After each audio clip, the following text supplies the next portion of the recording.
किताबों की पाठशाला। सो गाइस, आज के इस वीडियो में हम डिस्कस कर रहे होंगे हमारी क्लास 12 के पॉलिटिकल साइंस के चैप्टर 2 दो ध्रुवीयता के अंत के लेक्चर नंबर 3 को। लेक्चर 1 और लेक्चर 2 ऑलरेडी अपलोड है, लिंक डिस्क्रिप्शन बॉक्स में गिवन है, आप वहां जाकर उन्हें वॉच कर सकते हैं। तो चलिए आज हम इस लेक्चर 3 में पढ़ेंगे कि सोवियत संघ के क्या विघटन के क्या परिणाम हुए। मीन्स हमने आगे देखा था कि सोवियत संघ क्या है और फिर उसका विघटन क्यों हुआ। आज के इस वीडियो में हम डिस्कस करेंगे कि सोवियत संघ का विघटन होने के पश्चात उसके क्या क्या परिणाम निकले। साथ ही देखेंगे शॉक थेरेपी क्या है, शॉक थेरेपी की विशेषताएं एवं उसके परिणाम। तो चलिए आज के इस वीडियो को शुरू करते हैं।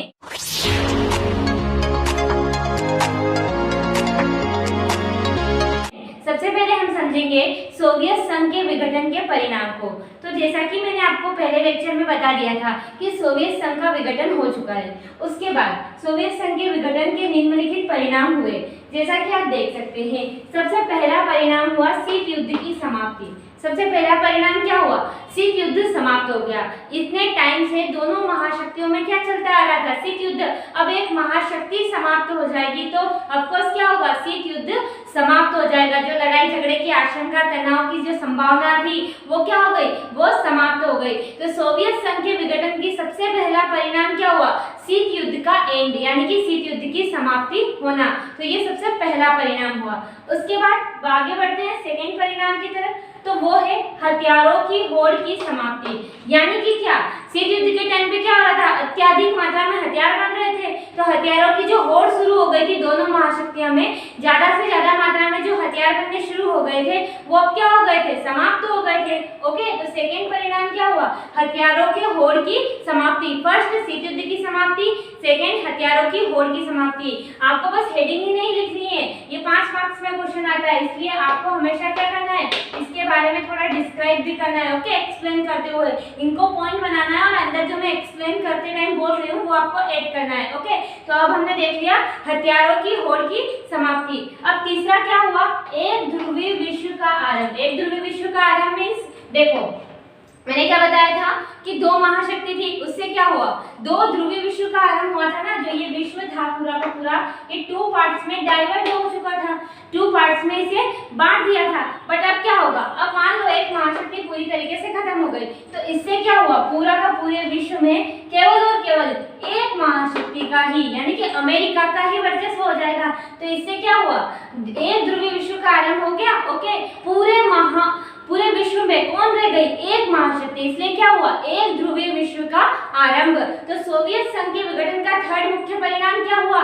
एक ध्रुवीय विश्व का आरंभ। ओके, अब चलिए बढ़ते हैं फोर्थ परिणाम की तरफ। तो वो ये है कि पूंजीवादी अर्थव्यवस्था का वर्चस्व। वर्चस्व मतलब अधिकार। जैसे कि बोलते हैं ना, एक गांव में एक चौधरी, तो उस चौधरी का राज पूरे गांव में चलता है। उसी तरह वर्चस्व का मतलब होता है अपना राज चलाना। ओके, तो पूंजीवादी अर्थव्यवस्था। पूंजीवादी क्यों? अमेरिका की कौन सी इकोनॉमी थी? पूंजीवादी अर्थव्यवस्था थी ना, तो पूंजीवादी अर्थव्यवस्था का ही तो वर्चस्व होगा। बचा कौन? अमेरिका। तो चौथा परिणाम क्या हुआ? पूंजीवादी अर्थव्यवस्था का वर्चस्व शुरू हो गया। ओके, तो चौथा परिणाम ये रहेगा। तो पांचवा परिणाम देखते हैं। तो पांचवा परिणाम रहेगा सोवियत खेमे के अंत का एक अर्थ था नए देशों का उदय। क्या मतलब इस लाइन का? लाइन का मतलब है कि जैसे ही सोवियत संघ का अंत हुआ, सोवियत खेमे का अंत हुआ, उसका मतलब हुआ नए देशों का उदय। नए देशों का उदय कैसे? क्योंकि जो भी सोवियत संघ में देश शामिल थे अब वो क्या हो चुके थे? स्वतंत्र हो चुके थे, अलग अलग देश के रूप में पहचान बन गई थी उनकी। तो इससे क्या हुआ? पांचवा परिणाम नए देशों का उदय, यानी कि नए नए देश का उदय हो गया, क्योंकि स्वतंत्र तो हो गए थे ना वो सारे के सारे देश। तो ये 5 मुख्य परिणाम थे सोवियत संघ के विघटन के। 5 अंक का क्वेश्चन आता है, इन 5 को आपको हेडिंग बना के लिखना है। ओके, क्योंकि इस तरीके से आप लिखोगे तो आपको कोई भी 5 मार्क्स नहीं मिलने वाले हैं, इसलिए आपको इन सबको हेडिंग बनाना है। ये इतनी बड़ी हेडिंग ना बना के बस इतना लिख देना, नए देशों का उदय। ओके, और इसके बाद आपको लिखना है कि सोवियत संघ के विघटन के बाद बहुत सारे नए देशों का उदय हुआ, क्योंकि सोवियत संघ में शामिल सभी देश स्वतंत्र हो चुके थे और उनकी अपनी स्वतंत्र पहचान थी। और शीत युद्ध की समाप्ति में वही लिखना है, लंबे समय से चल रहा है शीत युद्ध का दौर खत्म हो गया था। साथ में हथियारों की होड़, तो बहुत शीत युद्ध के टाइम पर हथियारों की होड़ चल रही थी, वो भी समाप्त हो गई थी। और एक ध्रुवीय विश्व का आरंभ बता ही दिया, एक महाशक्ति बच गई थी। और पूंजीवादी अर्थव्यवस्था का वर्चस्व था, क्योंकि वो ही अर्थव्यवस्था सारे देश विभाजन सोवियत संघ के परिणाम के बाद जो सोवियत संघ में शामिल थे वो देश कहाँ जा रहे थे, वो पूंजीवादी अर्थव्यवस्था के पास। तो इससे क्या हो रहा था, पूंजीवादी अर्थव्यवस्था का वर्चस्व स्टार्ट हो गया ना, उसका राज स्टार्ट हो गया। तो ये 5 मुख्य परिणाम थे सोवियत संघ के विघटन के। सो आई होप आप अच्छे से समझ गए होंगे कि सोवियत संघ के विघटन के क्या परिणाम थे। अब कुछ मेन फैक्ट देख लेते हैं जहां से 1 या 2 मार्क्स के क्वेश्चन अक्सर बनते हैं। सो फ्रेंड देखो यहाँ पे लिखा हुआ क्या है, देखो रूस को, जो रूस था सोवियत संघ का, रूस को सोवियत संघ का उत्तराधिकारी, समझ रहे हो, उत्तराधिकारी घोषित किया गया। अब क्वेश्चन ये बन के आता है कि सोवियत संघ का उत्तराधिकारी किसे घोषित किया गया, तो हमें देना है रूस को सोवियत संघ का उत्तराधिकारी घोषित किया गया। ये 1 मार्क्स में एमसीक्यू बेस्ड क्वेश्चन में भी आ सकता है, फिलिंग द ब्लैंक्स में भी आ सकता है, और साथ में हमारी जो मैच द कॉलम होती है उनमें भी आ सकता है। ओके, तो ये रूस को सोवियत संघ का उत्तराधिकारी घोषित किया गया, फर्स्ट क्वेश्चन बन सकता है। सेकेंड, यहाँ पर एक और जो कॉन्सेप्ट आता है वो आता है CIS। ये क्या है, CIS का मतलब होता है कॉमनवेल्थ ऑफ इंडिपेंडेंट स्टेट, यानी कि हिंदी में कहें तो स्वतंत्र राज्यों का राष्ट्रकुल। यानी कि सोवियत संघ के विघटन के बाद जो भी देश स्वतंत्र हुए उन्होंने गठन किया, उस गठन को एक गठबंधन किया, एक संगठन बनाया, और उस गठबंधन या उस संगठन को ही कहते हैं कॉमनवेल्थ ऑफ इंडिपेंडेंट स्टेट या फिर स्वतंत्र राज्यों का राष्ट्रकुल। ओके, सोवियत संघ के विघटन के बाद जो उसके देश बचे थे उन देशों ने स्वतंत्र होकर एक नए संगठन का गठन किया जिसे कहते हैं स्वतंत्र राज्यों का राष्ट्रकुल, यानी कि CIS। ओके, सोवियत संघ से पृथक हुए देश का संगठन। ओके, ये वही है। तो यहाँ से क्वेश्चन बन के 2 टाइप के आते हैं। सबसे पहला तो आता है CIS का पूरा नाम लिखिए, तो आपको लिख देना है, दोनों में से कुछ भी लिख सकते हैं, हिंदी में भी लिख सकते हैं, इंग्लिश में भी, कॉमनवेल्थ ऑफ इंडिपेंडेंट स्टेट या फिर स्वतंत्र राज्यों का राष्ट्रकुल। ओके, उसके बाद क्वेश्चन बन के आता है कि CIS क्या है, तो आपको पूरा नाम बताना है और फिर बताना है कि सोवियत संघ से पृथक हुए देश का एक संगठन था। ओके, तो ये यहाँ से पूरा रहेगा CIS का। तो ये सारी चीजें आपने समझ ली। अब हम देखेंगे शॉक थेरेपी क्या है। तो चलिए देखते हैं शॉक थेरेपी क्या होती है। तो आप जैसा कि देख सकते हैं सोवियत संघ के विघटन के पश्चात, यानी कि जब सोवियत संघ का विघटन हो गया उसके बाद में पूर्व साम्यवादी देशों, अब पूर्व साम्यवादी देश हम किसे कहेंगे, जो पहले समाजवाद को अपनाते थे, समाजवादी अर्थव्यवस्था, तो वो कौन थे, सोवियत संघ के देश। तो सोवियत संघ के विघटन के पश्चात पूर्व साम्यवादी देशों ने पूंजीवाद की ओर संक्रमण करने के लिए एक विशेष प्रकार का मॉडल अपनाया। यानी कि सोवियत संघ जब खत्म हो गया या उसका अंत हो गया तो जो भी देश उसमें शामिल थे उन देशों ने पूंजीवाद की ओर जाना था, तो पूंजीवाद की ओर संक्रमण करने के लिए उन्होंने एक मॉडल अपनाया। उस मॉडल को विश्व बैंक तथा अंतर्राष्ट्रीय मुद्रा कोष ने बनाया था। तो विश्व बैंक तथा अंतर्राष्ट्रीय मुद्रा कोष द्वारा निर्धारित यह आर्थिक मॉडल शॉक थेरेपी कहलाया। क्या कहलाया, शॉक थेरेपी कहलाया। यानी कि जो ये मॉडल था ये विश्व बैंक और अंतर्राष्ट्रीय मुद्रा कोष ने बनाया था। इस आर्थिक मॉडल को ही हम क्या कहेंगे, शॉक थेरेपी कहेंगे। तो आप समझ गए होंगे शॉक थेरेपी क्या है। शॉक थेरेपी सोवियत संघ के विघटन के पश्चात पूर्व साम्यवादी देशों ने पूंजीवाद की ओर संक्रमण का एक तरीका अपनाया, एक मॉडल अपनाया जो कि विश्व बैंक और अंतर्राष्ट्रीय मुद्रा कोष द्वारा निर्धारित था।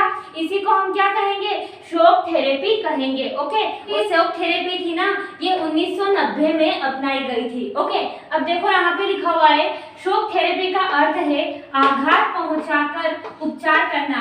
यानी कि शॉक थेरेपी की परिभाषा तो हमने समझ ली, पर इसका शाब्दिक अर्थ ये होता है आघात पहुंचाकर उपचार करना। इसका क्या मीनिंग है, आघात यानी कि पहले तो चोट पहचाना और उसके बाद उस चीज का उपचार करना।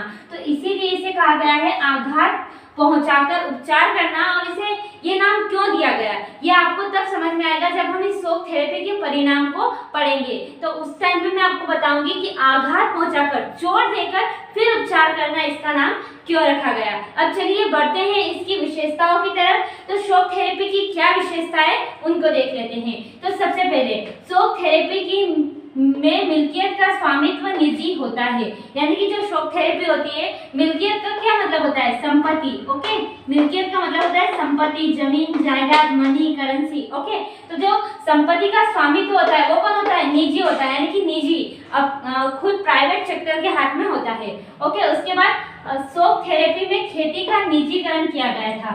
यानी कि जो समाजवादी अर्थव्यवस्था थी ना, वहाँ पे क्या थी, सामूहिक खेती होती थी, समूह में खेती होती थी। पर शॉक थेरेपी में क्या किया गया, खेती का निजीकरण यानी कि प्राइवेटाइजेशन किया गया। ओके, इसके बाद शॉक थेरेपी में मुक्त व्यापार को अपनाया गया। यानी कि जो शॉक थेरेपी थी वहाँ मुक्त व्यापार, कोई भी हमारे देश में आकर व्यापार कर सकता है और हम भी व्यापार दूसरे देश के बाजारों में जा सकते हैं। ऐसी पॉलिसी को कहते हैं मुक्त व्यापार। तो मुक्त व्यापार को अपनाया। ओके, उसके बाद चौथा यहाँ पर विशेषता रहेगी, शॉक थेरेपी में सामूहिक फर्म के स्थान पर निजी फर्म की नीति का अनुसरण किया। यानी कि सामूहिक जो उद्योग थे उसके स्थान पर वहां पर जो निजी फर्में होती थी, निजी फर्म का जो था वो वहां पर अनुसरण किया गया था। पहले समूह में करते थे, उसके बाद वहां पर निजी यानी कि अकेला जिसका जो मालिक है वही उस पर जो वहाँ के जो नियम है उनको फॉलो कराएगा। तो उस नीति का यहाँ पर अनुसरण किया गया। उसके बाद पांचवी जो विशेषता आती है वो है पूंजीवादी अर्थव्यवस्था की ओर संक्रमण किया गया था।